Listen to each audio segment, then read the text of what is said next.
யாத்ராகமத்தின் புஸ்தகம் 34ஆம் அதிகாரம் 29, 30 வாசி. மோசே சாட்சி பலகைகள் ரெண்டையும் தன் கையில் எடுத்துக்கொண்டு சீனாய் மலையிலிருந்து இறங்கிற போது தன்னோடு அவர் பேசினதினாலே தன் முகம் பிரகாசித்திருப்பதை அவன் அறியாதிருந்தான். ஆரோனும் இஸ்ரவேல் புத்திரர் எல்லாரும் மோசேயை பார்க்கும்பொழுது அவன் முகம் பிரகாசித்திருப்பதை கண்டு அவன் சமீபத்தில் சேர பயந்தார்கள். கண்களை மூடுவோம். நல்ல தகப்பனே, எங்கள் சர்வ வல்லமை உள்ள ஆண்டவரே, இந்த அருமையான வேலைக்காய் ஸ்தோத்திரம். இந்த நாளிலே நாங்கள் கூடி வரும்படி நீர் பாராட்டி இருக்கிற தயவுக்காக உமக்கு நன்றி ஆண்டவரே. உம்மை தொழுது கொள்ளும்படி நீர் எங்களுக்கு தந்திருக்கிற சந்தர்ப்பத்திற்காக உமக்கு நன்றி ஆண்டவரே. ஒரு சந்ததியார் உலகத்திலே ஆண்டவரே பட்டணங்களை கட்டி கூடாரங்களை இட்டு மந்தைகளை போட்டு ஆண்டவரே கிண்ணற நாதஸ்வரங்களை வாசித்து கொண்டிருக்கிற காலகட்டத்தில் ஒரு கூட்டத்தார் உம்மை தொழுது கொண்டார்கள் என்ற வேதத்தில் நாங்கள் வாசிக்கிறோமே. அதே போல் இந்த உலகத்திலிருந்து எங்களை வேறு பிரித்து உம்மை தொழுது கொள்ளும்படி நீர் எங்களுக்கு தந்திருக்கிற தருணத்திற்காக உமக்கு நன்றி. தேவனாகிய கர்த்தர் தந்த இந்த நல்ல அறிகிற அறிவுக்காக உமக்கு ஸ்தோத்திரம். உடைய கிருபையுள்ள கரத்தில் எங்களை தாழ்த்துகிறோம். தேவனாகிய கர்த்தர் எங்களோடு கூட பேசுவீராக, இடைபடுவீராக, வார்த்தைகளை அனுப்புவீராக, விசேஷித்த கிருபைகளை தருவீராக. ஆண்டவரை நாங்கள் திரும்பி போகும்பொழுது வசனத்தை பெற்றுக்கொண்டவர்களாக, உடைய வசனத்தில் நாட்டப்பட்டவர்களாக திரும்பி போக கர்த்தர் கிருபை தருவீராக. மகிமையுள்ள கரத்தில் எங்களை தாழ்த்துகிறோம். எங்கள் ஆண்டவர் இயேசு கிறிஸ்துவின் நாமத்தில் ஒப்பு கொடுத்து ஜெபிக்கிறோம் எங்கள் ஜீவனுள்ள நல்ல பிதாவே. அல்லேலூயா. யாத்ராகமத்தின் புஸ்தகம் 34ஆம் அதிகாரம் 29, 30. மோசே சாட்சி பலகைகள் ரெண்டையும் தன் கையில் எடுத்துக்கொண்டு சீனாய் மலையிலிருந்து இறங்கிற போது தன்னோடு அவர் பேசினதினாலே தன் முகம் பிரகாசித்திருப்பதை அவன் அறியாதிருந்தான். ஆரோனும் இஸ்ரவேல் புத்திரர் எல்லாரும் மோசேயை பார்க்கும்பொழுது அவன் முகம் பிரகாசித்திருப்பதை கண்டு அவன் சமீபத்தில் சேர பயந்தார்கள்.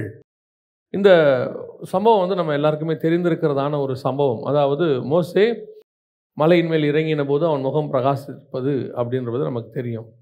ஆனால் இந்த பிரகாசத்திற்கு பின்பாக இருக்கக்கூடியதான சில காரியங்களைத்தான் நாம் பார்க்க போகிறோம்.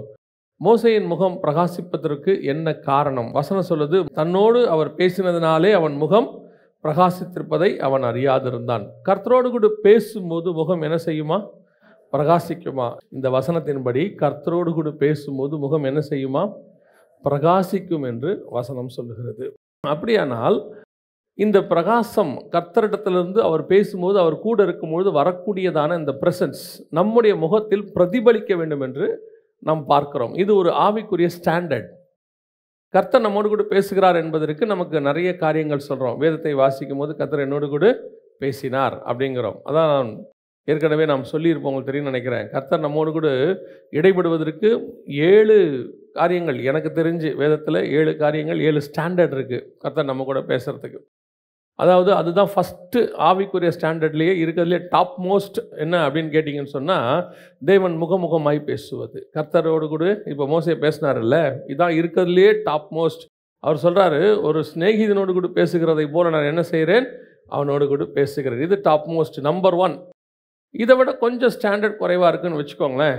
அப்போது அந்த ஸ்டாண்டர்டில் நம்ம எப்படி பார்க்குறோம் அப்படின்னு சொல்லி பார்த்தீங்கன்னா, அவருடையதான சத்தத்தை நாம் கேட்கிறோம். சத்தத்தை கேட்கக்கூடிய ஒரு அனுபவம் இருக்கும். அதாவது சாமுவேல் கர்த்தருடைய சத்தத்தை கேட்டான், ஒரு அனுபவம் இருக்கிறது. அவருடைய சத்தம் இடி முழக்கத்தை போல எனக்கு கேட்டது அப்படின்லாம் இருக்கிறது. இது 2வது. இன்னும் கொஞ்சம் ஸ்டாண்டர்ட் குறைவு. அதில் அதை விட கொஞ்சம் குறைவு அப்படின்னா என்னன்னு கேட்டிங்கன்னா, கர்த்தர் நம்மோடு கூட வசனத்தின் மூலமாக பேசுவது. பிரத்யேகமாக எனக்குன்னு அந்த வசனம், கர்த்தர் ஒரு வசனத்தை கொடுத்து பேசுவது.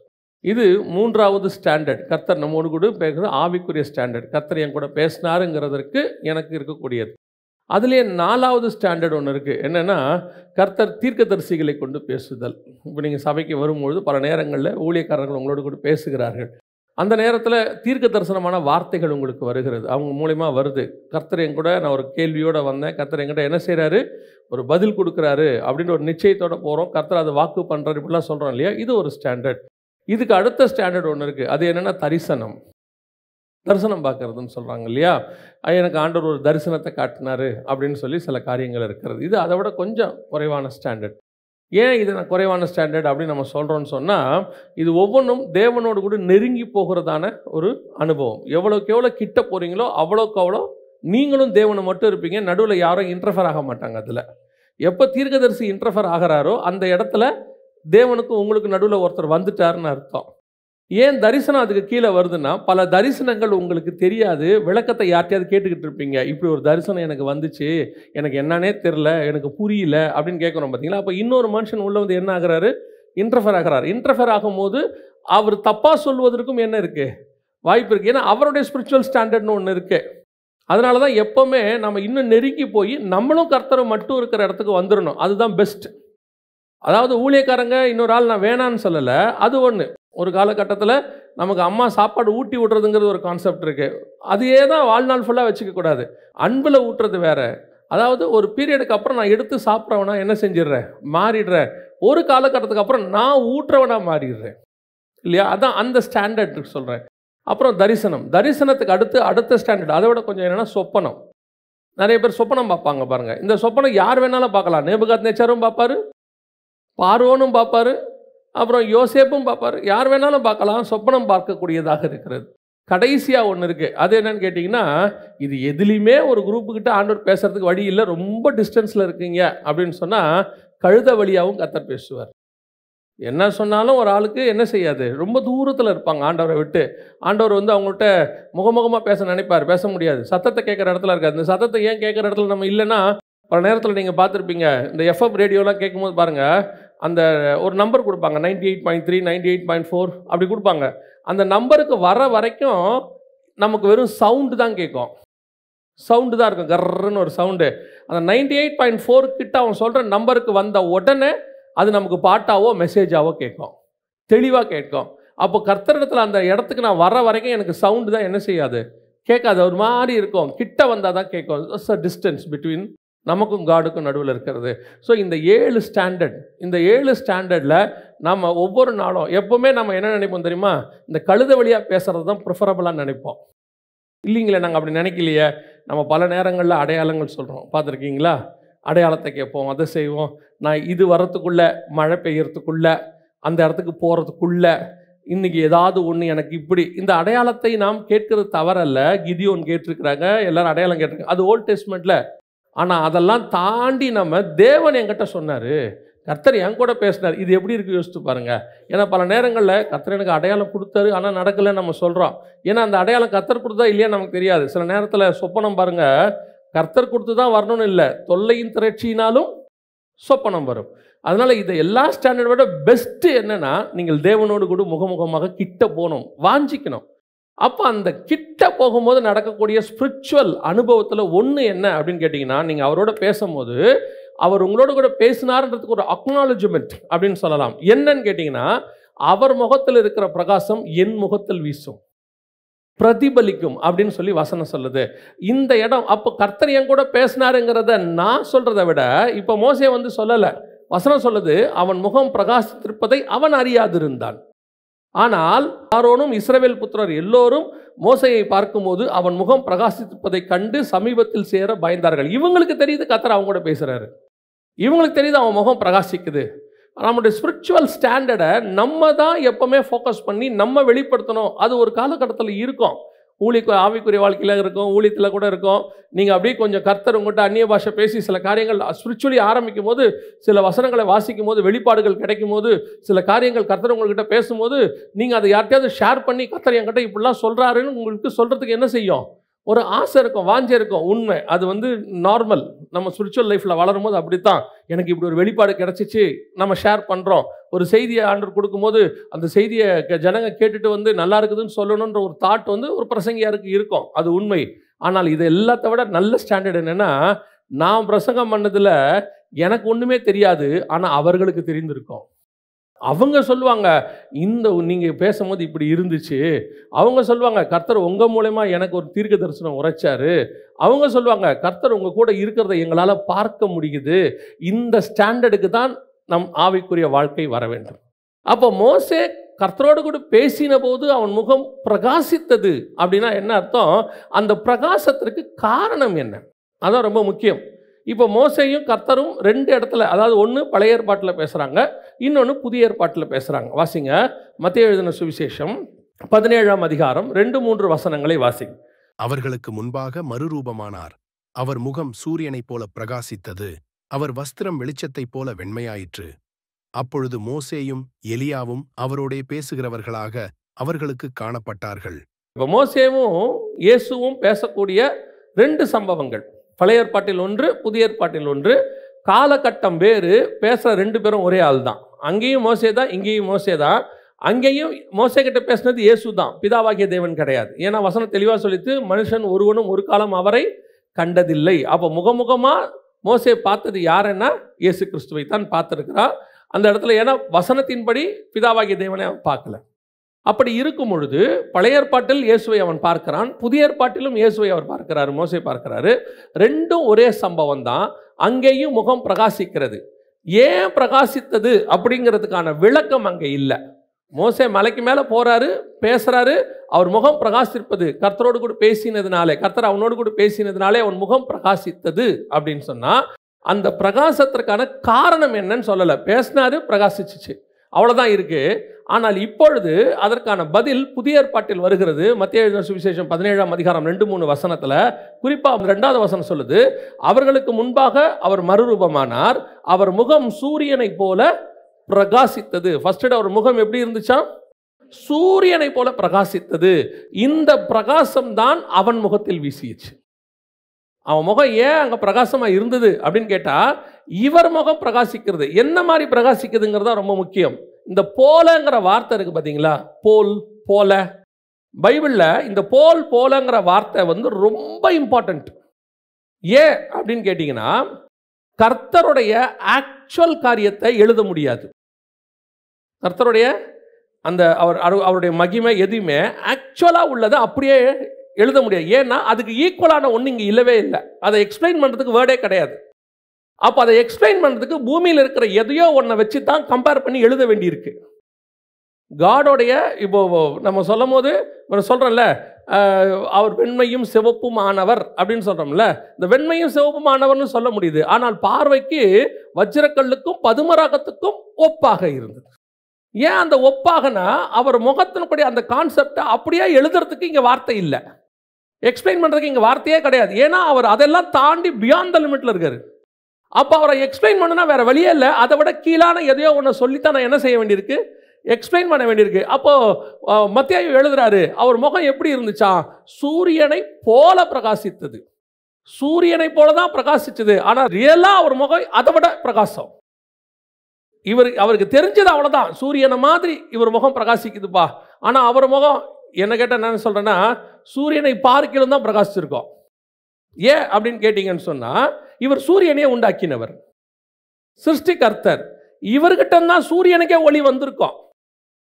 வெளிப்படுத்தின விசேஷம் 1ஆம் அதிகாரத்தில் 16வது வசனம் நினைக்கிறேன், வாசிங்களேன். 1:16 வாசிங்க. தமது வலது கரத்திலே 7 நட்சத்திரங்களை ஏந்தி கொண்டிருந்தார்.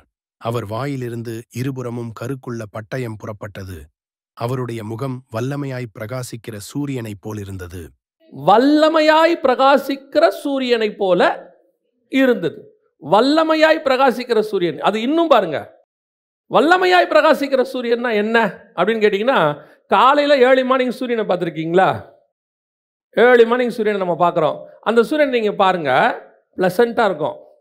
நம்மளே சொல்லுவாங்க, காலையில் கொஞ்சம் நேரம் போய் எல்லாம் எங்கே நில்லுங்க, சூரியனில் நில்லுங்க, விட்டமின் டிக்கு இன்னமும் நல்லது எல்லாம் அப்படின்னு சொல்கிறாங்க, காலையில் நில்லுங்க.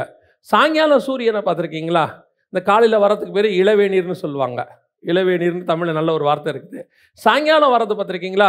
ரொம்ப மைல்டாக ஆரஞ்சு கலரில் இருக்கும், பார்க்கறதுக்கே ரொம்ப அழகாக இருக்கும். வல்லமையாய் பிரகாசிக்கிற சூரியன்னா மதியானம் 12 மணிக்கு பார்த்துருக்கீங்களா? அதுவும் மே மாதத்தில் பார்த்துருக்கீங்களா?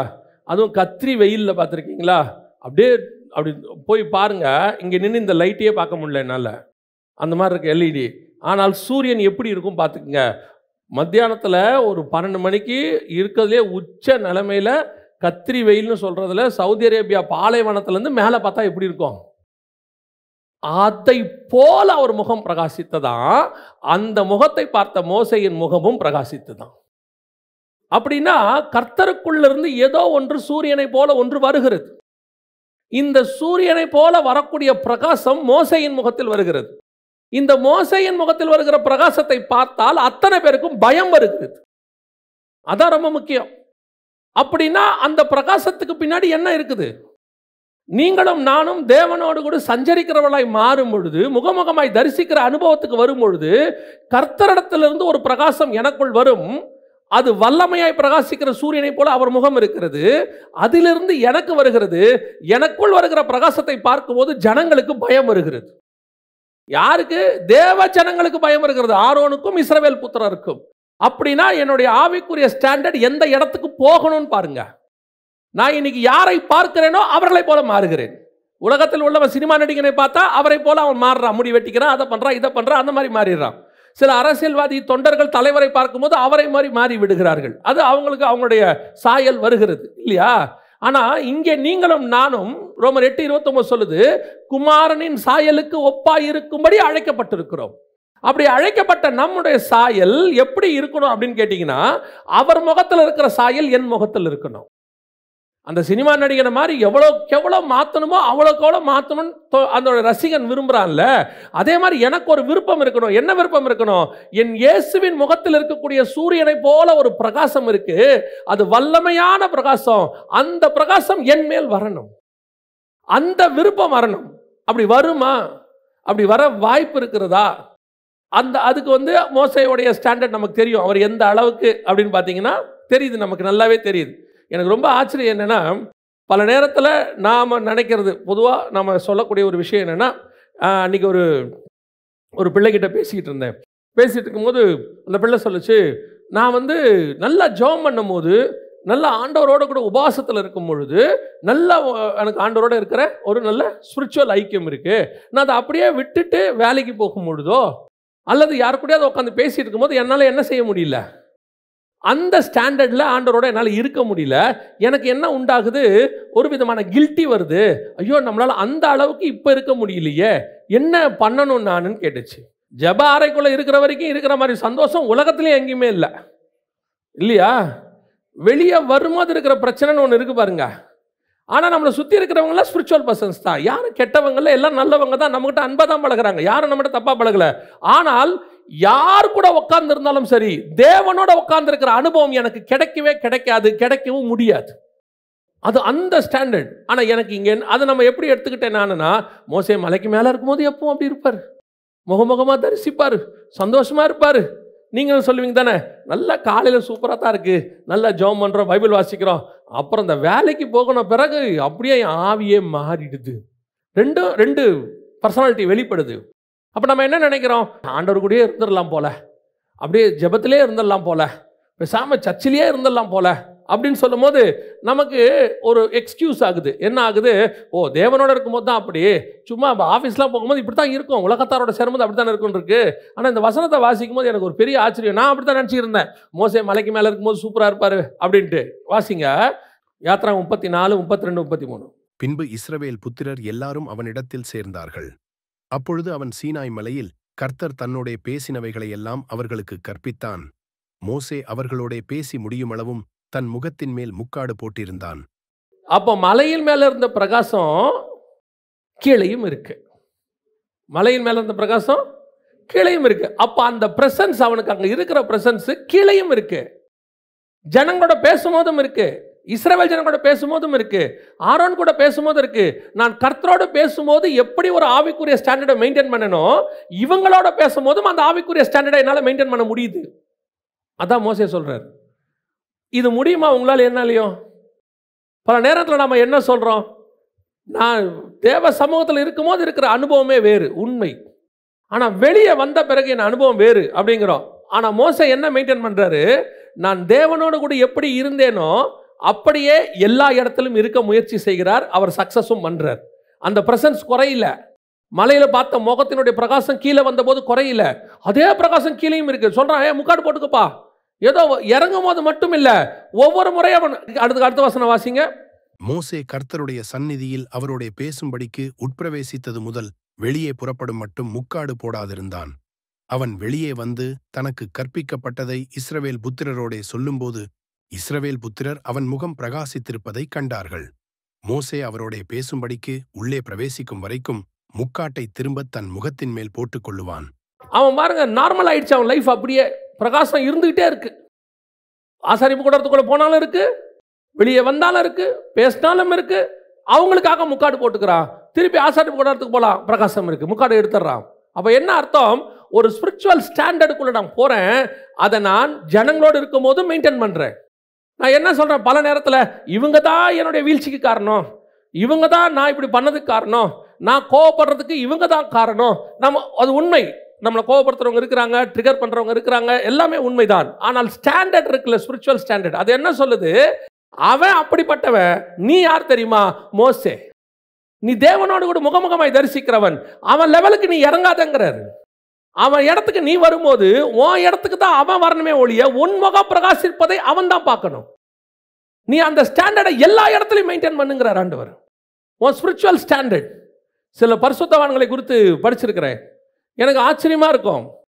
அவங்க எப்படி தேவனுக்கு முன்பாக பேசுறாங்களோ அப்படியே மனுஷனுக்கு முன்பாக பேசுவாங்க. இப்போ நான் என்ன சொல்றேன், இப்போ கீழே பேசுற மனுஷனை மாதிரி ஆண்டவர்கிட்ட போய் பேசாதீங்க, ஆண்டவர்கிட்ட பேசுற மாதிரி இங்கே பேசுங்க. அங்கே என்ன ஸ்டாண்டர்டில் ஆண்டவர்கிட்ட வேர்டு யூஸ் பண்ணுவீங்க, உங்கள் வாயிலிருந்து கர்த்தருக்கு முன்பாக வார்த்தை என்ன வரும், அந்த வார்த்தை தான் மனுஷனுக்கு முன்னாடியும் வரணும். அந்த ஸ்டாண்டர்டுக்கு போயிடணும். ஆனால் கர்த்தர்கிட்ட போய் உட்காந்துருக்கும் போது வார்த்தை வேற மாதிரி இருக்குல்ல, அதே ஸ்டாண்டர்ட் எல்லாருக்கிட்டையும் வரட்டும். அதான் மோசே மலையின் மேல் பார்த்த அந்த பிரகாசமானது கீழே ஆரோனுக்கிட்டையும் இருக்கு, இஸ்ரவேல் புத்திரர்கிட்டையும் இருக்கு. இதனுடைய விளைவு என்ன?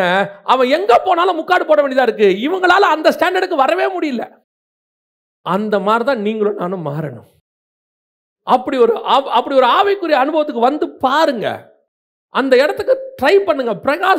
ஒரு என்ன சொல்றது, ஒரு வாஞ்ச ஆண்டவரே, அந்த ஒரு பிரகாசம் என் முகத்தில் வீசணும்ப்பா.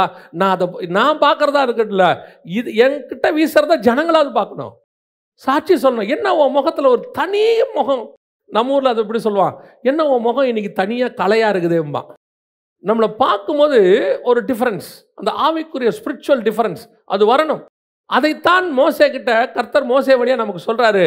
இங்கே பார்க்குற இந்த பிரகாசத்துக்கு என்ன காரணமா, கிறிஸ்துவின் முகத்தில் உள்ளதான அந்த சூரிய பிரகாசம், சூரியனை போல் உள்ளது இங்கே வருது. அப்போ இந்த பிரகாசத்தை நான் பெற்றுக்கொள்ள வேண்டும்.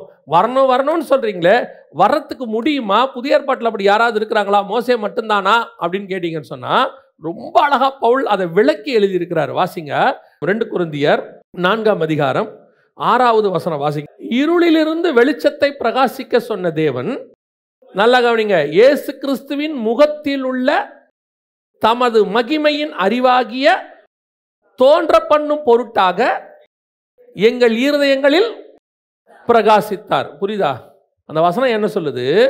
இயேசு கிறிஸ்துவின் முகத்தில் உள்ள தமது மகிமையின் அறிவாகிய ஒளி. இயேசு கிறிஸ்துவின் முகத்தில் ஒரு பிரகாசம் வந்துச்சுன்னு பார்த்தோம்ல, சூரியனை போல பிரகாசித்ததுன்னு பார்க்கணும்ல. அது என்னவா? பிதாவாகிய தேவன் மகிமையின் அறிவு, அது சொல்றாரு, மகிமையின் அறிவாகிய ஒளியை, அந்த பிரகாசத்துக்கு பேரு மகிமையின் அறிவா. மகிமையின் அறிவாகிய ஒளி பிதாவாகிய தேவன் என்ன பண்றாரா? இயேசு கிறிஸ்துவின் முகத்தில் வீச பண்றாரா. அந்த பிரகாசம் எங்கள் இருதயத்தில் தோன்றும் பண்ணும் பொருட்டாக எங்கள் இருதயங்களிலும் பிரகாசித்தார். இது புரியுதா? பிதாவாகிய தேவன் என்ன பண்றாரா? மகிமையின் அறிவாகிய ஒளிய இயேசுவின் முகத்தில் வீச பண்றாரா. அந்த வீச பண்ற ஒளிய எங்க இருதயத்திலும் வீச பண்ணி எங்களையும் பிரகாசிக்க பண்ணுகிறார். அதைத்தான் அவர் முகத்தில் உள்ள ஒளி மோசேயின் மேல் பிரகாசித்தது. அதை ஆரோன் பார்த்தார், இஸ்ரவேல் ஜனங்கள் பார்த்தார்கள். அப்ப இதுல எங்க ஒரு மிக முக்கியமான விஷயம், நானும் அந்த பிரகாசத்துக்குள்ள வரணும், நானும் அதே போல தேவனுடைய முகத்தில் உள்ள பிரகாசம் எனக்கு தெரியணும்னா அதுக்கு வாய்ப்பு இருக்குது. அந்த பிரகாசம் நம்ம மேலேயும் வீசறதுக்கு நல்ல சான்ஸ் இருக்குது. ஆனா அதுக்கு என்ன செய்யணுமா? அவருடைய மகிமையின் அறிவாகிய ஒளி நம் இருதயத்துல வரணும். மகிமையின் அறிவாகிய ஒளினா என்ன? அதான் இந்த கேள்வியை தான் நான் அவரை கேட்டேன். இந்த மகிமையின் அறிவாகிய ஒளி என் முகத்துல வந்துச்சுன்னா, இயேசுவின் முகத்துல வீசுற அதே பிரகாசம் என் முகத்திலும் வீசும். அதை பிதாவாகிய தேவன் எனக்கு கொடுத்துட்டாராம், எங்க இருதயத்தில் கொடுத்துட்டாரு. அது வெளியே வசனம் சொல்றதுல, இருதயத்தின் நிறைவினால் வாய் பேசுன்னு இருக்குல்ல. அப்ப எது வெளிப்படும்? உள்ள என்ன இருக்கோ அது வெளியே வெளிப்படும். அப்ப மகிமையின் அறிவாகிய ஒளி எனக்குள்ள வந்துடுச்சுன்னா என் முகமும் பிரகாசிக்கும்னு அர்த்தம். இயேசுவை எப்படி பிரகாசிச்சாரோ, அவர் முகத்தில் உள்ளது எப்படி மோசேக்கு பிரகாசிச்சதோ, அதே மாதிரி என் முகத்திலையும் பிரகாசிக்கும். அப்போ மகிமையின் அறிவாகிய ஒளினா என்னன்னா, அதுக்கு தான் அந்த முதல் பார்ட்டை படிக்கணும். இருளிலிருந்து வெளிச்சத்தை பிரகாசிக்க சொன்ன தேவன். அப்போ இருளிலிருந்து வெளிச்சத்தை பிரகாசிக்க சொன்ன தேவனா என்ன? ஏற்கனவே இருட்டா இருந்துச்சு, இப்போ ஆண்டவர் என்ன பண்ணியிருக்கிறாரு? வெளிச்சத்தை பிரகாசிக்க பொண்ணும் சொல்லியிருக்கிறாரு அப்படின்னு நம்ம நினைக்கிறோமா? அப்படின்னா என்ன அர்த்தம்னா, நல்லா கவனிங்க. இருள் அப்படிங்கிறது வெளிச்சம்னு ஒன்று வந்த பிறகு தான் இருள்னு ஒன்று தெரியும். வெளிச்சம்னு ஒன்று வந்தாதான் இது இருள்னு தெரியும். வெளிச்சம்னு ஒன்றே இல்லைன்னு வச்சுக்கோங்க. வெளிச்சம் உண்டாக கடவுதுன்னு கர்த்தர் சொன்னார், சரியா? வெளிச்சம் உண்டாகவே இல்லை. அதுக்கு முன்னாடி இருந்ததுக்கு பேர் என்ன? அவ்வளோதான், அதான் நார்மல். அது நார்மலாக இருந்துச்சு, அவ்வளோதான். இந்த வெளிச்சம் ஒன்று வந்தோன்னா இது வெளிச்சம், அப்போனா இதுக்கு பேர் இருள். இந்த இருள்ல இருந்து வெளிச்சத்தை கொண்டாந்துருக்கிறாரு. வெளிச்சம் உண்டாக்க கடவுது, இதான் உண்டாக்கப்பட்டது. இது நார்மலாக இருந்துச்சு. இந்த வெளிச்சத்தை வந்த உடனே எல்லா ஜனங்களும் வெளிச்சத்தை கண்டார்கள். இப்போ இயேசு இஸ்ரவேலுக்குள்ள வந்த உடனே இருளில் இருக்கிற ஜனங்கள் பெரிய வெளிச்சத்தை கண்டார்கள். அது வரைக்கும் ஜனங்களுக்கு வெளிச்சம்னா என்னன்னே தெரியாது. ஆனால் நார்மலாக வாழ்ந்துட்டு இருக்கிறாங்க. இப்போ நார்மலாக வாழ்ந்துட்டு இருக்கிறவங்க இருள் அப்படிங்கிறதுக்குள்ள இருக்கிறாங்கன்றதே அவங்களுக்கு தெரியல. இதுதான் நார்மல். அதான் பவுல் எழுதுவார், அழகா ஒரு வார்த்தை சொல்வாரு, நியாயப்பிரமாணம் என்று ஒன்று வராதிருந்தால் எனக்கு பாவம் என்னன்னே தெரியாது இருந்திருக்கும். ஏன்? நான் வெறும் பாவத்திலே இருக்கேன். அது பாவனே எனக்கு தெரியாது. எப்போ எனக்கு அது பாவம் தெரியுது? நியாயப்பிரமாணம் ஒன்று கொடுத்து, எப்பா இதெல்லாம் பாவம்னு சொன்ன பிறகுதான், ஓ இது பைபிள் படி பாவமா, எனக்கு தெரியாதே. அந்த காலத்தில் என்ன பண்ணுறான்? கொலை பண்ணுறான். கொலை பண்ணா என்ன தப்பு இருக்குதுன்னு காயின் கேட்குறான். நான் காவலாளியோ அப்படிங்கிறான். அவன் எது பண்ணாலும் அவன் மனசாட்சியில் என்ன செய்யல, இது தப்புனே அவனுக்கு தெரியல. அப்போ அவனுக்கு தப்புன்னு தெரியப்படணும்னா அவனுக்கு என்ன தெரியணும்? முதல்ல எது தப்புன்னு தெரியணும். முதல்ல அவனுக்கு தப்பு எதுன்னு தெரிய பண்ணுங்கன்ற. தப்பு எதுன்னு தெரியப்படணும்னா நல்லது எது கெட்டது எதுன்னு சொல்லி கொடுக்கணும். இவங்க எல்லாம் கெட்டதில் இருக்காங்க. நல்லது வரும் பொழுது, ஓ இதுதான் நல்லதோ. அப்போ இது வரைக்கும் நம்ம எதில் இருந்திருக்கிறோம்? கெட்டதில் இருந்திருக்கோம். இஸ்ரவேல் ஜனங்கள் நியாயப்பிரமாணம் என்கிற இருளில் இருக்கும் பொழுது திடீர்னு இயேசு உள்ளே நுழைகிறார். இருளில் இருக்கிற ஜனங்கள் பெரிய வெளிச்சத்தை கண்டார்கள். இப்போ இருளிலிருந்து இயேசு கிறிஸ்து பிறக்கிறார், இஸ்ரவேலுக்குள்ள பிறக்கிறாரு. இருளிலிருந்து வெளிச்சத்தை உண்டாக்கின தேவன், பிரகாசிக்க பண்ணின தேவன். அதே தேவன் தான் என்ன சொல்றாராம்? நம்ம இருதயத்துக்குள்ள ஒரு வெளிச்சத்தை வச்சிருக்கிறாராம். நான் இருளுக்குள்ளே இருந்தேன், அவரை அறிகிற அறிவின் ஒளி எனக்குள்ளே வந்தது. அவரை புரிஞ்சுக்கிற ஒளி எனக்குள்ள வந்துச்சு. அது அந்த ஒளி வர வர வர எங்கள் மூலமாக அந்த பிரகாசம் வருது. எங்களை சுற்றி இருக்கிறவர்களுக்கு நடுவில் நான் எப்படி மோசே பிரகாசிக்கிறானோ அதே போல ஆவிக்குரிய வாழ்க்கையில் பிரகாசிக்க பண்ணுகிறார். டிஃபரன்ஸ் காட்டுறார் உங்க மூலமா, என் மூலமா. அந்த தேவனை அறிகிற அறிவு, சுவிசேஷ ஒளி, கர்த்தர் உங்களுக்கு எனக்கு கொடுத்திருக்கிற பரிசுத்த வாழ்க்கை, உங்களுக்கு எனக்கு கொடுக்கக்கூடிய மகிமையின் காரியங்கள் எல்லாம் உள்ளே வர வர மற்றவங்களுக்கு நமக்கும் கர்த்தர் வித்தியாசத்தை உண்டாக்குகிறார். அப்போ ஆட்டோமேட்டிக்காக மற்றவங்க இப்போ உங்க முகத்தில் இருக்க அவனுக்கு முகத்தில் பிரகாசம் தெரியுதுல்ல, இங்கே ஆட்டோமேட்டிக்காக உங்களை வச்சு கர்த்தர் காட்டுவார் எல்லாருக்கும், இவன் தான் ஸ்பிரிச்சுவல் பர்சன். பார்த்துக்கோங்க, ஸ்பிரிச்சுவாலிட்டினா இதுதான். ஒரு நல்ல ஊழியக்காரன்னா இதுதான். ஒரு நல்ல ஆவிக்குரிய மனைவினா இதுதான். ஒரு நல்ல ஆவிக்குரிய தாயினா இதுதான். ஒரு நல்ல ஆவிக்குரிய பிள்ளைனா இதுதான். உங்களுக்குள்ள அந்த மகிமையின் ஒளி வந்த உடனே உங்களை சுத்தி இருக்கிறவங்க, திருப்பி சொல்றேன், பாவிகள் இல்ல, பாவிகள் இல்ல. ஆரோனும் இஸ்ரவேல் புத்திரரும் தேர்ந்தெடுக்கப்பட்டவர்கள். சபைக்குள்ளேயே ஆவிக்குரியவர்களுக்குள்ளேயே உங்களுக்கு ஒரு டிஃபரன்ஸை உண்டாக்குவாரு. இதுதான் சரின்னு நான் ஒரு வாழ்க்கை வாழ்ந்துட்டு இருக்கிறேன்ல ஸ்பிரிச்சுவாலிட்டியில, இந்த ஸ்பிரிச்சுவாலிட்டிக்குள்ளேயே சொல்லுவாரு, நீ இருக்கிறது நிறைய நிறைய மிஸ்டேக் இருக்கு, அதை பாரு, அவனை பாரு, இதுதான் சரியான வாழ்க்கை. அதை உங்களை கொண்டும் என்னை கொண்டும் கத்த தெரிய பண்ணுவார். அப்புறம் உங்களை பார்க்குறவங்க சொல்லுவாங்க, அப்ப இதுதான் சரியாங்க, இந்த வசனம் தான், இந்த வசனத்துக்கு இதுதான் விளக்கமா, இது நாள் வரைக்கும் நாங்கள் இதைத்தான் விளக்கணும்னு நினைச்சுக்கிட்டு இருக்கிறோம். ஓ அப்ப இதுதான் விளக்கமா? அந்த விளக்கத்தை உன் மூலமாய் கொண்டு வராருல்ல, அதுதான் மகிமையின் ஒளி உங்கள் மூலமாக பிரகாசிப்பது. இது எங்க இருக்கு? இயேசுவின் முகத்தில் இருக்கு. இதை நீங்க பெறணும்னா என்ன செய்யணும்? எவ்வளோக்கு எவ்வளவு தேவனோடு கூட நீங்கள் நெருங்குகிறீர்களோ, எவ்வளவுக்கு எவ்வளவு வேதத்தை வாசிக்கிறீர்களோ, எவ்வளவுக்கு எவ்வளவு கர்த்தரோடு கூட சஞ்சரிக்க தொடங்குறீர்களோ, அவ்வளவுக்கு அவ்வளவு கர்த்தருடைய ஒளி உங்களுக்குள்ள வந்துகிட்டே இருக்கும். ஒவ்வொன்றத்திலும் உங்களை வச்சு எல்லாருக்கும் டிஃபரன்ஸ் காட்டுவார். இதுதான் வெளிச்சம் பாருங்க, ஒருத்தன் இப்படி தான் இருக்கணும், ஒரு ஊழியக்காரனா இப்படி தான் இருக்கணும். ஒரு எவாஞ்சலிஸ்ட் பில்லி கிரஹாம் ஐயாவை நம்ம ஒரு எக்ஸாம்பிளாக எடுக்கிறோம். ஒரு எக்ஸாம்பிள்னு ஒன்று வருது இல்லை, அந்த எக்ஸாம்பிளாக உங்களை மாற்றுவார். சுற்றி இருக்கிறவங்களுக்கு நடுவில் எக்ஸாம்பிளாக உங்களை மாற்றி வெளிச்சமாக மாற்றிடுவார். அப்போ உங்களை பார்க்குறவங்களாம் சொல்லுவாங்க, எப்படி இது இது இது இது வரைக்கும் நாங்கள் இப்படி கேட்கலையே, இது வரைக்கும் நாங்கள் இப்படி பார்க்கலையே, இந்த மாதிரி ஒரு லைஃப் ஸ்டைலை நாங்கள் பார்க்கலையே, எப்படி அப்படின்னா, இதாண்டா கரெக்ட், இது வரைக்கும் இருந்தது தப்பு. 2000 வருஷமா நியாயப்பிரமாணம் இருந்துச்சு, சரி சரி சரின்னு வாழ்ந்துட்டே இருக்கான்.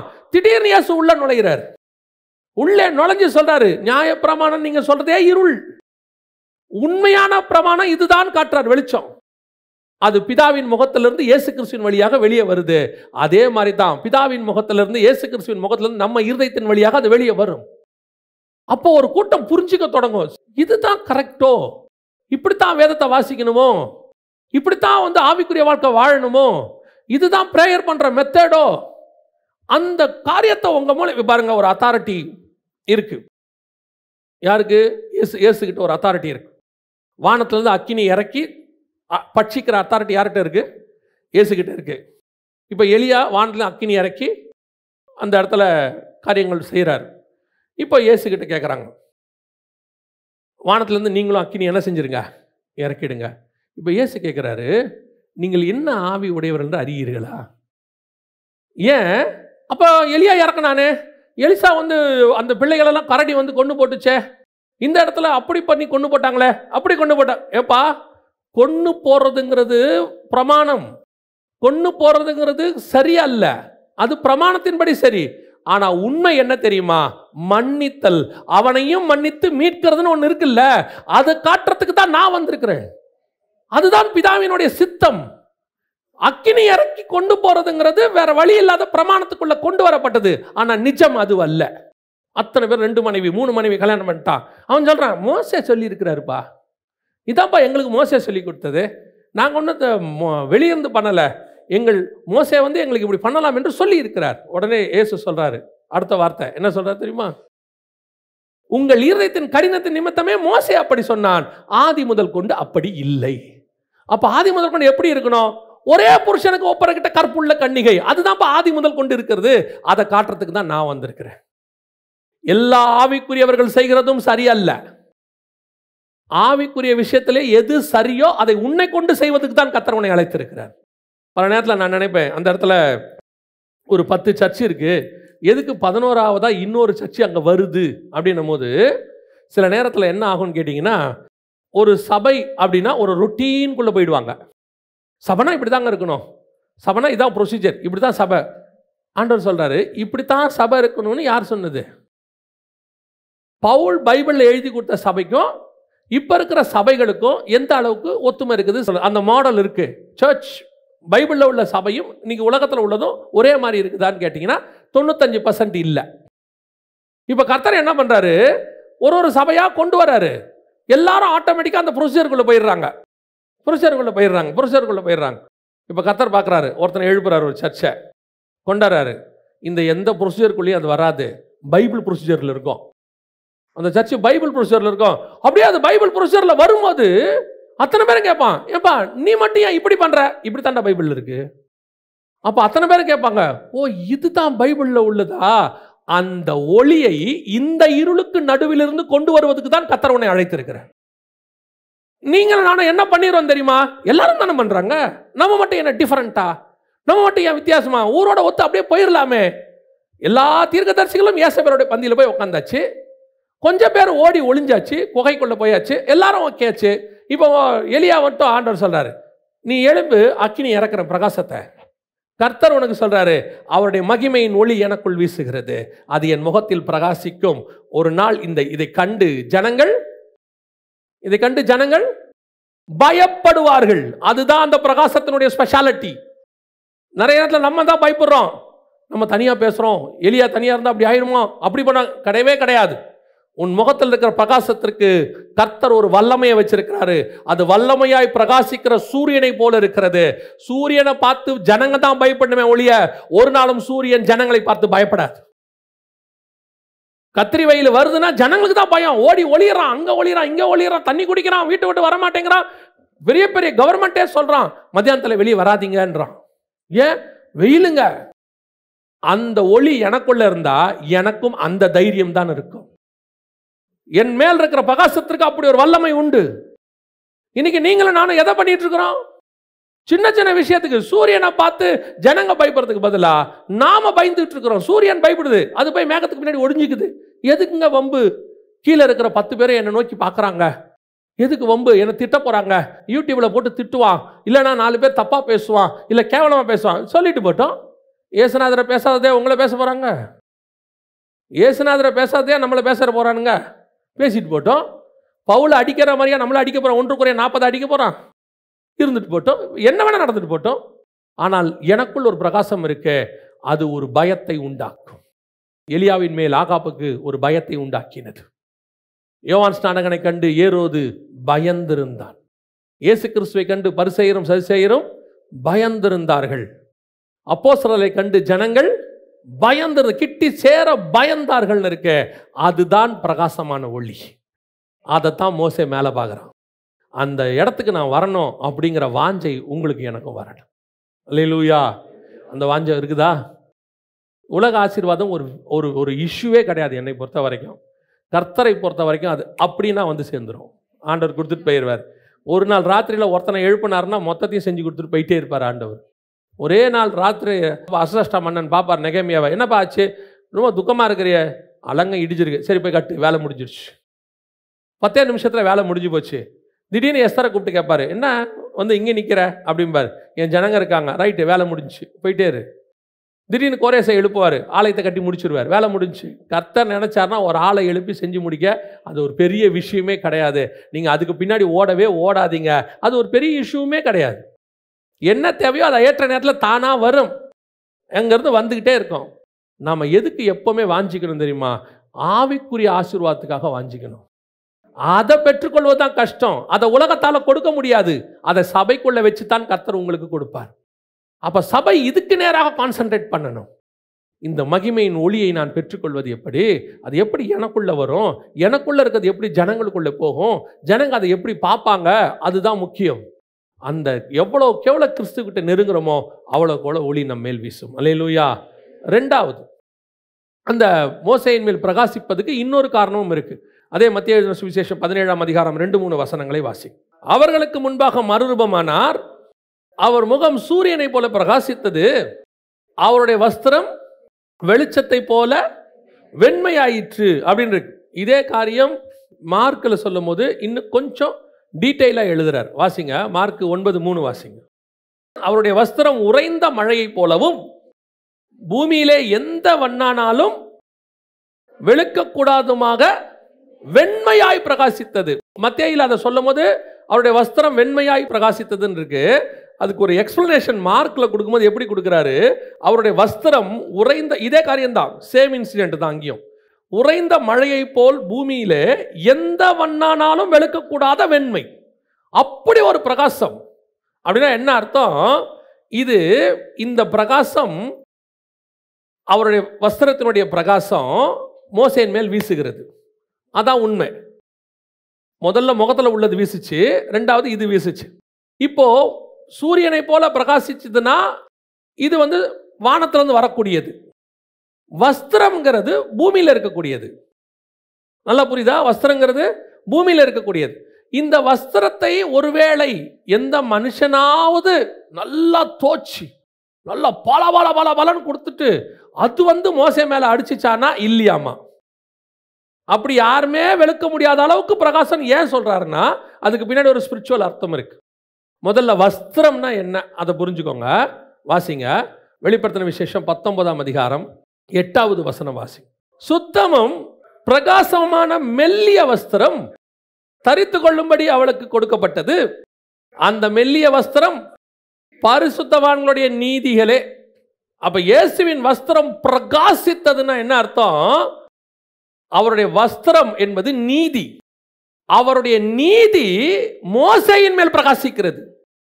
அந்த நீதி மோசே மூலமாய் ஜனங்களுக்குள் பிரகாசிக்கிறது. அதை ஏன் ஒரு வண்ணானாலும் வெளுக்க முடியாத அப்படின்னு கேட்டீங்கன்னா, அந்த நீதியை பூமியில் இருக்கிற எல்லா நீதியை பார்க்கிலும் மேலான நீதி அது. யாருமே இந்த நீதி கிட்ட வர முடியாது. அப்போ உங்களுக்கு எனக்கு சொல்லப்படுகிற நீதி எப்படிப்பட்டதா இருக்கணும்? யாருக்கிட்டையும் இந்த உலகத்தில் இருக்கிற நீதியை பார்க்கணும், நம் நீதி மேலானதாக நீதியாக இருக்கணும். அது ஆண்டவர் அழகாக ஒரு வார்த்தை சொல்றாரு. மத்தேயு எழுதின சுவிசேஷம் 5ஆம் அதிகாரம் 20வது வசனம் வாசி. வேத பாரகர் பரிசேயர் என்பவருடைய நீதியை பார்க்கிலும் உங்களுடைய நீதி அதிகமாக இருக்கணுமா. வசனம் தெளிவா சொல்லுது. பரிசேயர் சதுசேயர் எங்களுடைய நீதியை பார்க்கிலும். பரிசேயர் சதுசேயர்னா யாரு? கரெக்டா பிரமாணத்தை ஃபாலோ பண்றவன். பரிசேயர் சதுசேயர் யாரு? மதத்துக்காக பெர்ஃபெக்ட்டா நிற்கக்கூடியவன். அவங்கிட்ட ஒரு நீதி இருக்கு. கரெக்டா உபவாசம், வருஷந்தோறும் 21 நாள் ஜெபம், ஞாயிற்றுக்கிழமையில ஃபாஸ்டிங், ஆராதனை முடிச்சுதான் நான் சாப்பிடுவேன். அது ஒரு நீதி இருக்கு. புது ட்ரெஸ் வாங்கினா சர்ச்சுக்கு தான் போடுவேன், வேற எங்கேயும் போட மாட்டேன். அவங்களுக்குள்ள ஒரு நீதியை சொல்றேன். அது அவங்களுடைய நீதி, அவங்க வச்சிருக்கிறாங்க. எதையும் நம்ம குறை சொல்ல வரல. அவங்களுக்குள்ள சில காரியங்கள் இருக்கு. சிலர்லாம் பாருங்க, சம்பளம் வந்த உடனே ஃபர்ஸ்ட் தசமா காணிக்கை எடுத்து வைக்கிறவங்க ஒரு குரூப் இருக்கு. அதை அவங்க வேற எந்த செலவு பண்றதுக்கு முன்னாடி என்ன பண்ணிடுவாங்கன்னா, நான் வந்த சம்பளத்தை முதல்ல எடுத்து கவர்ல போட்டு வச்சிருவேன். அது ஒரு நீதி. அவங்கள பொறுத்த வரைக்கும் அது ஒரு நீதி. அவங்கள நியமிச்சுக்கிறாங்க, கர்த்தருக்கு நான் ப்ரிஃபரன்ஸ் கொடுக்குறேன். அதே மாதிரி ஒரு சிலர்லாம் பார்த்தீங்கன்னா, ஏதாவது விளைச்சல் ஊர்ல இருந்து வந்துச்சுன்னா முதல்ல எடுத்து சர்ச்சில் கொண்டு போய் வாசல்ல வச்சுட்டு வந்துருவாங்க. அவங்களுடைய நீதி அது. அதே மாதிரி ஒரு சிலர் உலக பிரகாரமாக, நான் சொல்றேன், குடிக்காதவங்க இருக்காங்க. புறஜாதியாரிலே குடிக்காதவங்க எத்தனையோ பேர் இருக்காங்க. சிகரெட் பிடிக்காதவங்க இருக்காங்க. ஒரே மனைவியோட இருக்கிறவங்க, கடன் வாங்காதவங்க இருக்காங்க. உங்களுக்கு தெரியுமா, சில மார்க்கத்தார் வட்டிக்கு கூட விட மாட்டாங்க, வட்டி கூட வாங்க மாட்டாங்க. அவங்க சொல்லுவாங்க, இல்லைங்க வட்டிக்கு விடுறது கடவுளுக்கு பிடிக்காதுன்றவாங்க. நான் சொல்றது புறஜாதியார். அவர்கள் நீதியை பார்க்கிலும் என்னுடைய நீதி மேலானதாக இருக்கணும். இங்க நீதி என்ன ஆகுது தெரியுமா? நம்ம கிட்ட கிருபைங்கிற பேச்சை வச்சுக்கிட்டு பாவத்தை நீதி மாதிரி செய்யறாங்க. செய்யறது பாவம். பரிசேயர் சதிசேயரை விட நீதியை பார்த்தா இங்க ஒண்ணும் இல்லை. பரிசேயர் சதிசேயர் நீதியை பார்க்கிலும் நம்முடைய நீதி மேலானதாக இருக்கணும். எந்த அளவுக்கு இருக்கணும் தெரியுமா? கிறிஸ்துவின் நீதிக்கு ஒப்பாக இருக்கணும். இயேசு சொல்றாரு, இப்பொழுது இடம் கொடு, இது எல்லா நீதிக்கும் ஏற்றதாக இருக்கிறது. நம்ம போய் அந்த பிரகாசத்தை காட்டுறாரு. இந்த நீதி அவன் முகத்தில் அடிக்குது. பவுல் சொல்றாருல, கிறிஸ்துவின் அச்சு அடையாளங்களை என்னுடைய சரீரத்தில் கொண்டிருக்கிறேன்னு. அது வெறும் அடி ஓத மட்டும் நினச்சிக்காதீங்க, காயத்தை மட்டும் நினச்சிக்காதீங்க. அவனால் ஒரு காரியத்தை தைரியமாக சொல்ல முடியுது. என்ன தெரியுமா? நான் கிறிஸ்துவை பின்பற்றுகிறது போல நீங்கள் என்னை பின்பற்றுங்க. அதோட அர்த்தம் என்ன தெரியுமா? கிறிஸ்துவினுடைய வஸ்திரம் எப்படி இருக்கோ அப்படி என் வஸ்திரம் இருக்கு. தைரியமா என் வஸ்திரத்தை பார்த்து இதே மாதிரி மாத்திக்கோங்கன்னு அர்த்தம் அதுக்கு. புரியுதா உங்களுக்கு? அவன் என்ன சொல்றானா, அவருடைய மாதிரியே நானும் நீதிமானா இருக்கேன். தைரியமா என்ன பாரு, என்னை பார்த்தினா நீ நீதிமான் ஆகலாம். ஏன்? நான் கிறிஸ்துவை போல இருக்கிறேன். இதுதான் அவருடைய வஸ்திரத்தில் உள்ள நீதி அவன் முகத்தில் பிரகாசிக்கிறது. அதை பார்க்கும்போது அத்தனை பேருக்கும் பயம் வருது. இவன் நீதிமான்றான், இவனை மாதிரி இருக்க முடியாது. நான் உங்களுக்கு சொல்றேன், நீங்கள் உள்ளுக்குள்ளே கர்த்தருக்கு உண்மை உள்ளவர்களாய் இருப்பீர்களானால் நீங்கள் யாரை கண்டு மிரட்ட வேண்டிய அவசியமே கிடையாது. உங்கள் மேலே ஒரு பயம் தானாய் வரும்.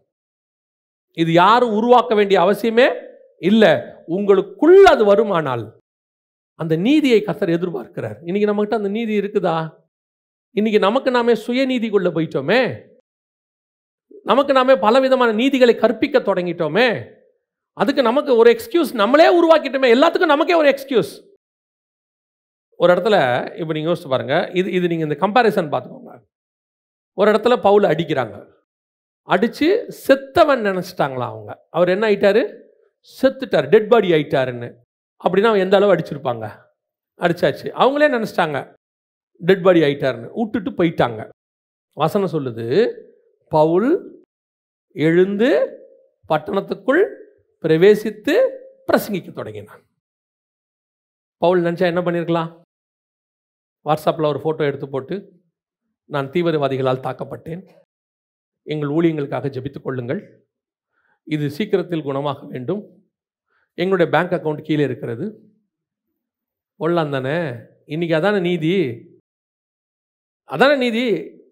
இதை நீங்கள் தப்புன்னு சொல்லுவீங்களா? இன்னைக்கு சொல்ல மாட்டோம்ல. உடனே பாவங்க, என்ன அடி வாங்கியிருக்காரு, என்ன குத்து வாங்கியிருக்கிறாரு. Don't worry brother, take rest. நீங்கள் அடுத்த வருஷம் வந்தால் கூட போதும் ஊழியத்துக்கு, வில் ப்ரே ஃபார் யூ. வேலை முடிஞ்சு தானே. ஏன் அவன் ஏஞ்சி போகணும்? அவன் ஏன் அதை செய்யணும்? இவங்க யாருக்காகவும் அதை செய்யலை. என்னால் எழுந்திருச்சு நின்று பிரசங்கம் பண்ணுகிற வரைக்கும் நான் பண்ணுவேன். என்னால் முடியாதுன்னா நான் படுத்தான் கிடக்க போகிறேன். இன்னும் எழுந்து நிற்க எனக்கு பலன் இருக்கு. அது அவனுக்கு நீதியாக இருக்குமானால் அந்த நீதி ஏன் நம்மகிட்ட வரக்கூடாது? இந்த நீதிக்குள்ள நம்ம வாழ்ந்துட்டு இருக்கிறோம். எப்படி அப்புறம் பிரகாசம் நம்ம மேலே வரும்? நம்ம மனசாட்சி இருக்குல்ல, இதை கொஞ்சம் கொஞ்சமாக நம்ம மங்க பண்ணிக்கிட்டு இருக்கோம். மனசாட்சியை நம்ப வச்சுக்கிட்டு இருக்கோம் நம்ம செய்கிறதெல்லாம் சரி சரி சரின்னு. இப்போ நம்ம மனசாட்சிக்கே டவுட் இருக்கு, எது சரி எது தப்பு. பல நேரத்தில் நம்ம செய்யறது நமக்கே என்ன தெரியல, தப்பாகவே தெரியவே இல்லை. அதான் இங்க பிரச்சனையே. இப்போ நாம செய்யற காரியங்கள் எது சரி எது தப்பு. ஒரு ஒரு ஒரு இப்போ ஒரு ஆராதனைக்கு போயிட்டு வந்துட்டீங்க, இப்போ ஆராதனை முடிச்சுட்டு வீட்டுக்கு போயிட்டீங்க, ஒரு சாட்டிஸ்ஃபேக்ஷன் வருது தானே. இன்னைக்கு சபைக்கு போயிட்டு வந்துட்டோம், ஆராதனை முடிச்சிட்டோம். உங்களுக்கு தோணுச்சா இன்னொரு ஆராதனை இருக்கு அதையும் அட்டன் பண்ணுவோம், மத்தியானம் ஒரு ஊழியம் இருக்கு அதை செய்வோம், தோணல? ஏன்னா இந்த ஒரு ஆராதனைக்கு போகிறதே எனக்கு திருப்திங்கிறதுக்கு என் மனசாட்சி சொல்லிருச்சு. ஏன்னா அந்த அளவுக்கு என் மனசாட்சி என்னவாயிடுச்சு, மங்க தொடங்கிருச்சு. ஒரு காலத்தில் ஞாயிற்றுக்கிழமை என்பது முழுக்க முழுக்க தேவனுக்கான நாளாகத்தான் இருந்துச்சு. காலையில் சபைக்கு போனால் நைட்டு தான் ரிட்டர்ன் போவோம். நாங்கள் என்ன சொன்னோன்னா 6 நாள் உலகத்துக்கு போகிறோம், அது காலேஜோ ஸ்கூலோ வேலைக்கோ, ஒரு நாள் தான் கர்த்தருக்கு வச்சுருக்கோம், அதையாவது முழுசாக கர்த்தருக்கு கொடுப்போம்னு செஞ்சோம். இப்போ நீங்கள் அதை எப்படி மாற்றிட்டீங்கன்னா, ஒரு நாள் தான் நமக்கே இருக்குது. இந்த ஒரு நாளில் தான் துணி துவைக்கணும், இந்த ஒரு நாளில் தான் பாத்திரம் விளக்கணும், இந்த ஒரு நாளில் தான் நான் வெஜிடேரியன் சாப்பிட்ணும், இந்த ஒரு நாளில் தான் நல்லா தூங்கணும். ஒரே ஒரு நாள் தான் இருக்கா தூங்கிறதுக்கு. சரி, இந்த மித்த 6 நாள் யாருக்கு வச்சிங்க? இந்த மித்த 6 நாள் இருக்குல்ல, திங்கள் டு சனி, யாருக்காக? ஆண்டவருக்கு ஓடுனீங்கன்னா உங்களுக்கு ஓடுனீங்களா? உங்கள் குடும்பத்தை காப்பாற்றுறதுக்கு, உங்களுக்கு சம்பளம் வைக்க, உங்களுடைய தேவைகள் சந்திக்க, உங்களுக்காக தானே ஓடுனீங்க. அப்போ அது எப்படி ஆண்டவருக்கான நாளாக மாறும்? இந்த ஒரு நாள் தான் கர்த்தருக்குரிய நாள். இந்த ஒரு நாளில் 2 மணி நேரம் கர்த்தருக்கு கொடுத்தது உங்களுக்கு சாட்டிஸ்ஃபேக்ஷன் ஆயிடுச்சு இல்லை? அப்போ எப்படி அது நீதியாய் மாறும்?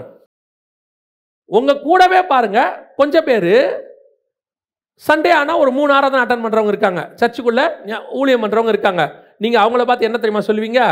அவருக்கு ஒரு வேலை வெட்டியும் இருக்காது, எல்லாருக்கும் வேலை இருக்கு. ஆனால் அவன் என்ன நினைக்கிறான் தெரியுமா? இந்த வேலையை விட என் தேவனுக்கான வேலை செய்யறதுக்கு எனக்கு ஒரு நாள் கிடைச்சிருக்கு, அந்த ஒரு நாளை நான் முழுக்க கர்த்தருக்காக செய்வேன். அதுதான் நீதி. பரிசேயர் சதுசேயரை விட இன்னைக்கு அவன் 21 நாள் உபவாசம் இருக்கிறான். நீங்க 21 நாள் உபவாசம் இருக்கிறீங்களான்ற கேள்விக்கே நான் வரல. நியாயமா அதை விட இருக்கணும். ஆனா நம்ம நீதி எந்த அளவுக்கு இருக்கு? ஒரு செல்ஃப் சாட்டிஸ்ஃபேக்ஷன். ஆவிக்குரிய வாழ்க்கையில் ஒரு செல்ஃப் சாட்டிஸ்ஃபேக்ஷன். ஒரு தசமா காணிக்க கொடுத்தாச்சு, ஒரு மிஷனரிக்கு அனுப்பியாச்சு, என் வேலை முடிஞ்சு. எனக்குள்ள ஒரு சாட்டிஸ்ஃபேக்ஷன் ஆவிக்குரிய வாழ்க்கையில் வரவே கூடாது. நான் இன்னும் என்ன ஆண்டவருக்கு செய்யலாம், நான் இன்னும் என்ன பண்ண முடியும்? பரலோகம் உங்களை என்னையும் எடுத்து பயன்படுத்த விரும்புகிறது. ஆனால் யாரை பயன்படுத்த முடியும்? சும்மா ஞாயிற்றுக்கிழமை 2 நாள் ஒரு 2 மணி நேரம் வந்துட்டு போகிறவங்கள பயன்படுத்த முடியுமா? முடியாது. இப்போ நீங்கள் ஆஃபீஸில் இருக்கீங்க, யாரை அந்த நான் சொல்கிற ப்ரைவேட் கம்பெனியில் நீங்கள் நல்லா கவனிச்சு பாருங்கள், யாரை ஆஃபீஸ் உயர்த்தும்னு பாருங்கள். அவன் சின்சியராக ஒர்க் பண்ணுறவன கண்டிப்பாக என்ன செஞ்சுட்டே இருப்பாங்க, பார்த்துக்கிட்டே இருப்பாங்க.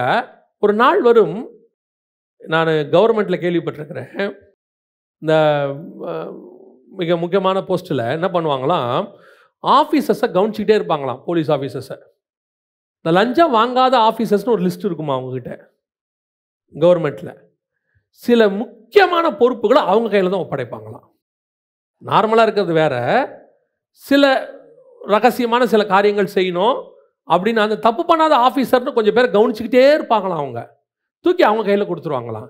இவர் நார்மலாக தான் வேலை பார்த்துட்டே இருப்பார், ஆனால் இவருடைய உண்மையை அவர்கள் பார்த்துக்கிட்டே இருக்காங்க. அதே மாதிரி தான் பரலோகம் சபைக்குள்ளே உங்கள் உண்மையை பார்த்து கொண்டே இருக்கிறது.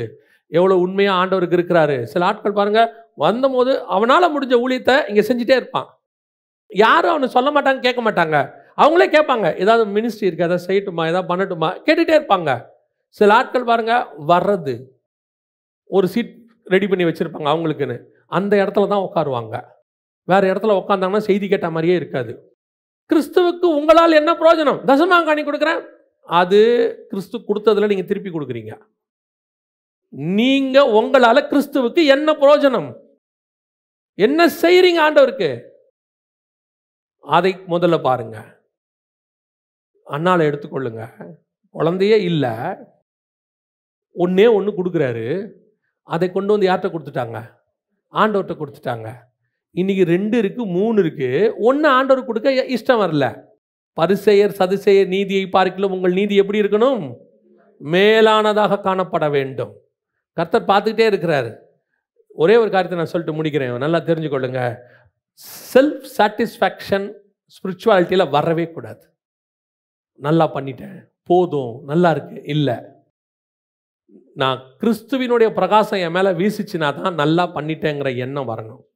அந்த வெளிப்படுத்தல் 19:8 வாசிச்சிங்களே, அது யாருக்குரிய பிரகாசம்னா மணவாட்டிக்குரிய பிரகாசம், தேவனுக்குரியது இல்லை, மணவாட்டிக்குரிய பிரகாசம். அதே பிரகாசம் கர்த்தர் மேலே வீசிச்சான். அப்போ அவர் வஸ்திரத்தின் பிரகாசமும் மணவாட்டியின் பிரகாசமும் ஒரே பிரகாசம். அதே மாதிரி தான் மலையின் மேல் பார்த்த தேவனுடைய பிரகாசமும் மோசேயின் பிரகாசமும் ஒரே பிரகாசம். அல்லேலூயா. ஒரே ஒரு காரியத்தை சொல்லிட்டு முடிக்கிறேன், கவனிங்க. வஸ்திரத்தை குறித்து வாசிங்க. 19ஆம் அதிகாரம் 8ஆம் வசனம் மட்டும் வாசி. சுத்தமும் பிரகாசமுமான மெல்லிய வஸ்திரம் தரித்து கொள்ளும்படி அவளுக்கு அளிக்கப்பட்டது. அந்த மெல்லிய வஸ்திரம் பரிசுத்தவான்களுடைய நீதிகளே. இந்த வஸ்திரத்தை அவளுக்கு கொடுப்பதற்கு என்ன காரணம்? சுத்தமும் பிரகாசமுமான மெல்லிய வஸ்திரம் அவளுக்கு ஏன் அவளுக்கு கொடுத்தாங்க? அது கொடுக்கறதுக்கு என்ன காரணம்? முதல்ல கர்த்தர் ஒரு காரியம் சொல்றாரு. ஏதேன் தோட்டத்தில் ஆண்டவர் ஒரு கேள்வி கேட்கிறாரு. ஆதியாகமத்தின் புஸ்தகத்தில் 3ஆம் அதிகாரம் 11வது வசனம் வாசி. அப்பொழுது அவர், நீ நிர்வாணி என்று உனக்கு, இதுக்கு ஏன் இந்த கேள்வி என்ன வருது? கர்த்தர் கேட்டது, நீ நிர்வாணியா இருக்கிற, ஆனால் உனக்கு நிர்வாணின்னு சொன்னது யாருன்னு கேட்கலங்க. அப்படின்னா கர்த்தர் கேட்டது பொய்யாயிடும். நான் உனக்கு ஒன்று சொல்லாமல் வச்சுருந்தேன்ப்பா, உனக்கு இதை சொல்லியிருந்தது யாரு? நீ நிர்வாணி தான், ஆனால் உனக்கு இதை சொன்னது யாரு அப்படின்னு ஆகுது அந்த கேள்வி. இல்லை, ஆண்டவர் அப்படி கேட்கல. நீ முதல்ல நிர்வாணியே கிடையாது, நீ நிர்வாணின்னு உனக்கு யார் சொன்னது? இப்படி ஒரு உபதேசத்தை முதல்ல உனக்கு யார் சொன்னது? ஏன் அவன் நிர்வாணியே கிடையாது. முதல்ல நிர்வாணம்னு ஒரு புது கான்செப்டை கொண்டு வந்து பிசாசு கொண்டாடுறான் உள்ள. எப்படி கொண்டாடுறான்னா, என்ன இப்படி ட்ரெஸ் போடாமல் இருக்கீங்க? ட்ரெஸ் போடாமல் இருக்கிறதுன்றது கான்செப்டே வேற. அவர்கள் மேல ஒரு மகிமை. இப்போ இந்த வஸ்திரம் இருக்குல்ல, 19:8 இருக்குல்ல வசனம், சுத்தமும் பிரகாசமுமான அந்த வஸ்திரத்தை போட்டவன இயேசு எப்படி இருக்கிறாரா? ஒரு வண்ணானும் வெளுக்க முடியாத ஒரு பெரிய வஸ்திரம் பொழிச்சுன்னு இருக்கு. அதை போல ஒரு மகிமையின் வஸ்திரம் தான் ஆதாம் மேலையும் ஏவாள் மேலையும் இருக்கு. இப்போ ஆடு மேலே இருக்கிற தோல் அதுக்கு ஒரு வஸ்திரம் போல இருக்கு. மாடு மேலே இருக்கிற கலரே அதுக்கு ஒரு வஸ்திரம் போல இருக்கு. பூனைக்கு மேலே இருக்கிற டிசைன் அதுக்கு ஒரு வஸ்திரம் போல இருக்கு. நாய்க்குட்டியோடைய கலர் அதற்கு வஸ்திரம் போல இருக்கு. அதனால தான் நமக்கு அது என்னவா தெரியல. இவங்களையே இப்படி படைச்சிருப்பாரானால் மனுஷனை இன்னும் விசேஷமாய் உண்டாக்கினார். அப்ப அவன் மேல இருந்த மகிமை அவனுக்கு என்னவா இருக்கு? வஸ்திரமா இருக்கு. நீ நிர்வாணியே முதல்ல கிடையாது. இந்த டாக்டரினை உனக்குள்ள கொண்டு வந்தவன் யாருன்னு கேட்கிறாரு. இந்த டாக்டரினை முதல்ல உனக்குள்ள கொண்டு வந்தது யாரு? அதான் கேட்கிறார், உனக்கு நிர்வாணி என்று அறிவித்தவன் யார்? அப்படின்னா உங்கள் மேலே என் மேலேயும் நீதியின் வஸ்திரம் இருக்கு. இப்போ அந்த 19:8 நல்லா வாசிச்சு பாருங்க. மெல்லிய வஸ்திரம் அப்படிதானே இருக்குது. மெல்லிய வஸ்திரம் தானே. ட்ரெஸ்ஸுங்கிறது நிர்வாணத்தை மூடுவதுக்கு, அப்படிதானே? அப்போ டிரான்ஸ்பரண்டாக ட்ரெஸ் போட்டால் என்ன ஆகும்? எல்லாம் தெரியும், அப்படிதானே? அதான அர்த்தம். ஆக்சுவல் விஷயம் என்னன்னு கேட்டிங்கன்னா, அவர் அங்கே சொல்கிறது காரணம், அவளுக்குள்ள மாம்சமே இல்லை. அவள் மகிமையில் வந்துட்டா, நீதிமானா மாறிட்டா. அவளுக்குள்ள மாம்சத்துக்குரிய காரியமே இல்லை. இப்போ அவள் மேலே இருக்கிற வஸ்திரம் மகிமையின் வஸ்திரம். அது மெல்லிய வஸ்திரம். உள்ள பார்த்தாலும் ஒன்றும் தெரியாது, எந்த பாவமும் கிடையாது. உள்ளுக்குள்ளே பரிசுத்தத்தினுடைய உச்சத்தில் அவள் இருக்கிறார். அதுதான் அந்த வஸ்திரம். கர்த்தர் அப்படி ஒரு நீதியை தான் உங்கள் மேலே என் மேலேயும் போட்டிருக்கிறார். இந்த நீதி இருக்குதா? இந்த நீதி பிரகாசிக்குதா? இது நமக்குள்ளே காணப்படுதா? நம்ம இன்னும் எப்படி இருக்கிறோன்னு கேட்டிங்கன்னா, எனக்குள்ளே இருக்கக்கூடிய பாவங்களை குறித்து எனக்கே இன்னும் நல்லா தெரியறதுனால நானே இன்னும் என்னை மூடிக்கொண்டு தான் இருக்கிறேன். நான் சரீரத்தை குறித்து சொல்லவில்லை, ஆவியை குறித்து சொல்லுகிறேன். இன்னும் நான் நீதியின் வஸ்திரத்தை, மெல்லிய வஸ்திரத்துக்குள்ளே வரல. கிறிஸ்துவின் வஸ்திரம் பிரகாசிக்கிற மாதிரி என் வஸ்திரம் நீதி என்ன செய்யலை. நானே இன்னும் என் நீதியை பற்றி எனக்கே சந்தேகம் இருக்கு. இன்னும் இதெல்லாம் செய்ய வேண்டியிருக்கு, இன்னும் இப்படி பண்ணணும், அதை பண்ணணும், இதை பண்ணணுன்ட்டு நான் இன்னும் வஸ்திரத்தை. இப்போ ஆண்டவர் என்ன பண்ணுறாரு? நிர்வாணின்னு சொன்ன உடனே ஒரு தோல் உடையில் ஆடையை செஞ்சு என்ன பண்ணிட்டாரு? இப்போ தோல் உடைய போட்டால் ஏதோ ஒரு ஆடோ மாடோ ஏதோ ஒன்று தானே அடிச்சிருக்கணும், அந்த தோல் தானே போட்டிருக்கணும். அப்போ அந்த தோலுடைய கலர் தானே இப்போ இவன் மேலே இருக்கும். கரெக்ட் தானே? அன்றைக்கி ரிஃபைனரிலாம் கிடையாது. எல்லாத்தையும் எடுத்து போட்டு திருப்பி காட்டனா மாற்றுறதுக்குலாம் ஒன்றும் கிடையாது. நல்ல தோலை க்ளீன் பண்ணி அழகாக என்ன செஞ்சுருப்பாரு? மேலே போட்டிருப்பாரு. அப்போ அந்த கலர் தானே மேலே இருக்கும். ஆட்டோடைய கலரோ மாட்டோடைய கலரோ. இப்போ இவன் பார்க்கறதுக்கு எப்படி இருக்க போகிறான்? அந்த ஆட்டோடைய கலர் மாட்டோடைய கலரை மேலே போட்டிருக்கணும். இப்போ நம்ம அப்படி தானே இருக்கோம் எல்லாரும். ஆளுக்கு ஒரு கலரை மேலே போட்டுக்கிட்டு இருக்கிறோம். என்ன தோலுக்கு பதிலாக லினன் போட்டிருக்கிறோம், காட்டன் போட்டிருக்கிறோம், பாலிஸ்டர் போட்டிருக்கிறோம், அவ்வளோதான் இருக்கும். ஆனால் ஒவ்வொருத்தரும் ஒவ்வொரு கலரை தூக்கி மேலே போட்டுக்கிட்டு இருக்கோம். வேதம் சொல்லுது நம்ம அத்தனை பேருக்கும் ஒரே கலர் இருக்கு, அதான் நீதி என்கிற கலர். இது உள்ளுக்குள்ளே வந்துடுச்சுன்னா ஆட்டோமேட்டிக்காக உங்களுக்குள்ள இருந்து ஒரு பிரகாசம் வர தொடங்கிறோம்.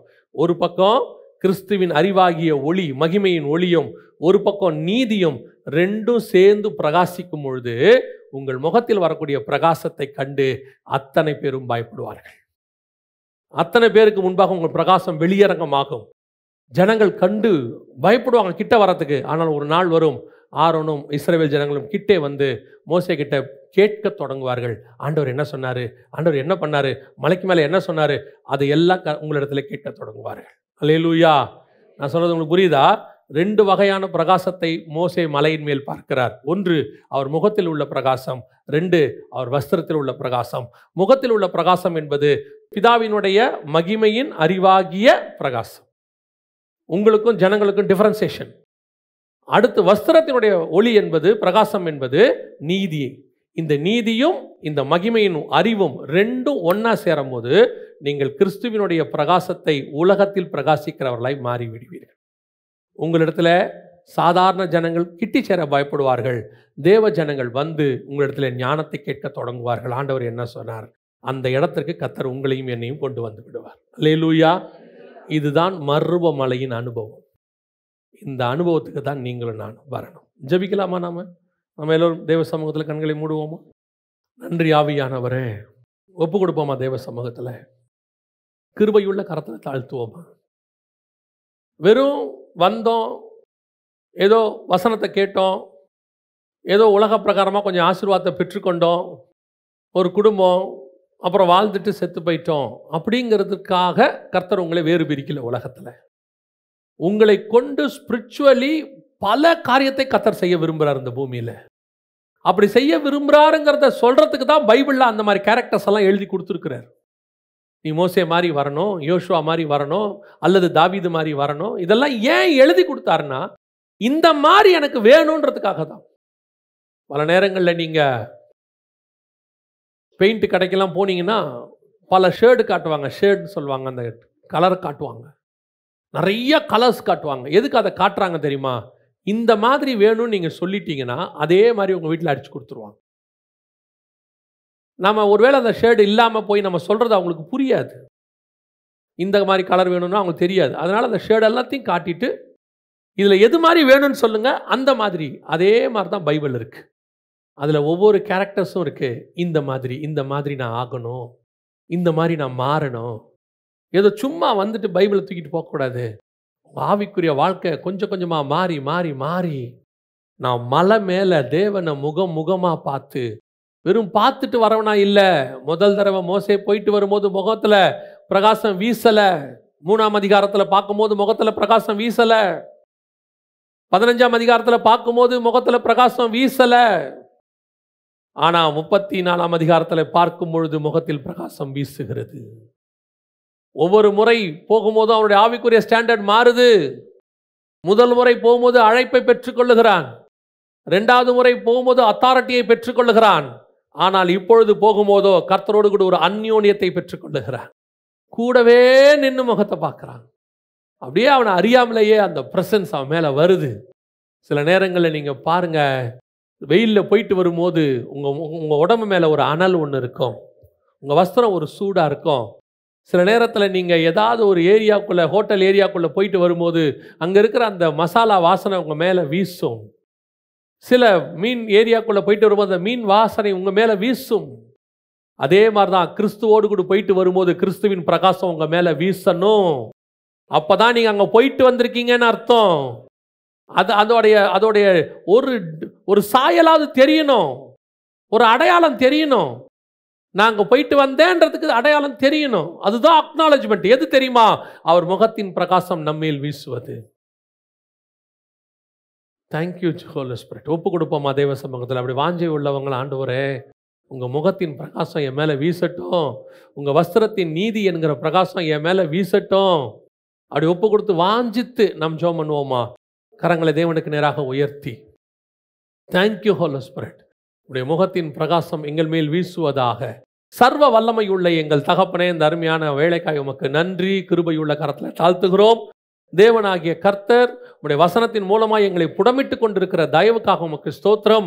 பரிசுத்தமுள்ளவன் இன்னும் பரிசுத்தமாகட்டும், நீதி செய்கிறவன் இன்னும் நீதி செய்யட்டும். அவர்கள் மகிமையின் மேல் மகிமை அடைந்து பிதாவுக்கு முன்பாக தேவ சமூகத்தில் காணப்படுகிறதை போல உம்மை போல மாற எங்களுக்கு கிருபை பாராட்டுங்கப்பா. ஒவ்வொரு நாளும் எங்கள் ஆவிக்குரிய வாழ்க்கையில் வளர்ச்சி அடைய கிருபை தாங்க. ஆசீர்வதியும். கிருபையுள்ள கரத்தில் தாழ்த்துகிறோம். இந்த வார்த்தைகள் 100க்கு 100 பலன் கொடுப்பதாக எங்கள் ஆண்டவர் இயேசு கிறிஸ்துவின் நாமத்தில் ஒப்பு கொடுத்து ஜெபிக்கிறோம். ஜீவனுள்ள நல்ல பிதாவே.